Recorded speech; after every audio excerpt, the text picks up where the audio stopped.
Well, happy almost end of Advent. Here we are, just on the very threshold of Christmas, and then the season that will follow. Hopefully will afford us an opportunity to gather with friends and family and be grateful for the many gifts that we've received, and for others to be grateful for the many gifts that they've been given. Now, with that said, we're still in Advent, though. And Advent is this season of anticipation. And somehow, at the start of the season, I thought of Cape Cod and those wonderful vacations that I had. And I think of what it was like to park the car and begin walking towards the beach. And as you approach the beach, your view was blocked by the dunes that you're going to walk through.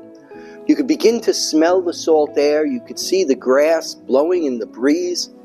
And as you continued, you were just eager to get to the beach. And finally, after walking through the sand, passing through the dunes, the vista opened up, and there was the water which you could smell, the white foam and the noise as it hit the beach, an expanse of blue sky, and your soul and your spirit was lifted up.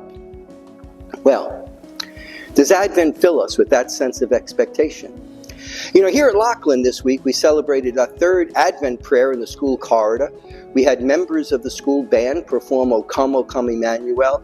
Members of the community gathered around and we prayed together. And that was wonderful. It was wonderful. And then the next day, Thursday, we celebrated our school masses. And they were a good experience of bringing the community together. But for me, what did it was Thursday night at our Christmas concert. At our Christmas concert, Eli began the show after a prayer. So after everyone in the audience prayed together that most ancient prayer that Christians pray, the Our Father, Eli took the stage, and on the stage he says, "The presence of the Lord is here." And he sang that refrain, "The presence of the Lord is here." And then he sang, "The Spirit of the Lord is here. And the power of the Lord is here." And it brought a tear to my eye because that sense of expectation was filled Thursday night in the auditorium.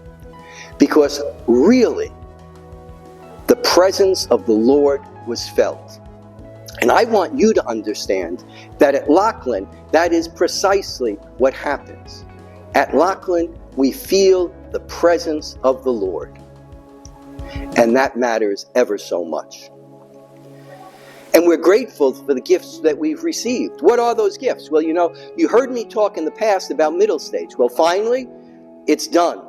And Middle States was visited, and we had a team come, and we passed with flying colors. Our goals were received well. Our program was endorsed for its thoroughness and completeness, and we are recommended once again for certification. Lockland has been certified by Middle States since 1969.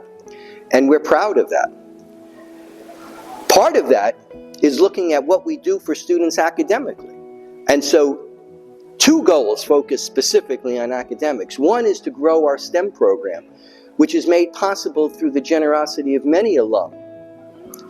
And we hope to grow not only individual pieces of the program, but student participation. So ultimately, our goal is to have 50% of the student body participate in STEM education in a formal way. The other goal that we've set for ourselves is around literacy education. And what we're hoping for is that students will grow in their ability to read and understand, to comprehend what they read, and they will be able to articulate what they read, but not just in English. We're looking to do this across the curriculum areas. So math is involved in not only numeracy education, but they're also involved in literacy education.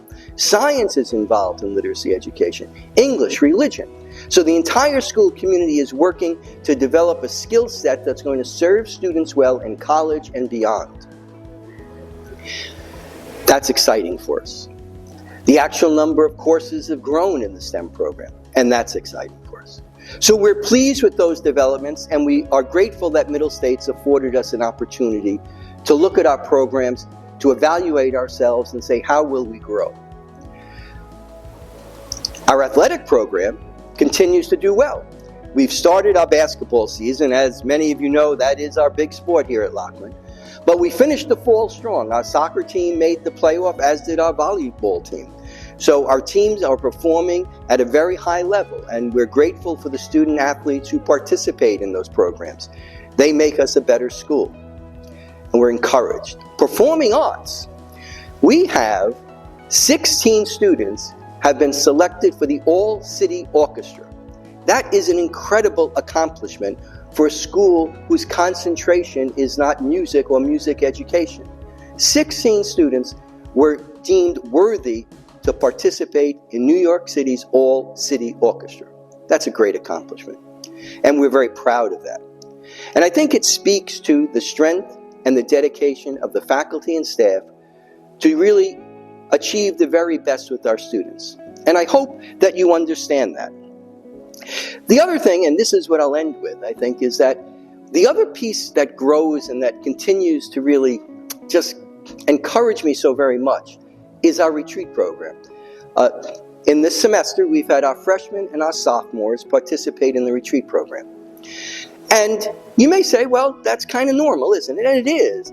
But for a number of years, we had very difficult time trying to find a campus minister. So that meant that the retreat program suffered greatly. And we really had an absence of that program. Well, it's been back now for 2 or 3 years. I'm not sure of the exact time. But in that time, we've noticed the difference. You know, it's like the words of the song that went something like, you don't know what you got till it's gone. And so when we didn't have our retreat program, we noticed its absence. And how did we notice that? It was in the quality of the interactions in the school community. I think our students connecting with each other and with God in a significant way makes our community stronger and more wholesome. And that really counts for a great deal. So this Advent season, I'm grateful for those many gifts that we've been given. I am grateful for you who make it all possible. And I want you to know that our community is growing stronger, and we look forward to the new year to come. Merry Christmas and a Happy New Year. May Jesus live in your hearts forever.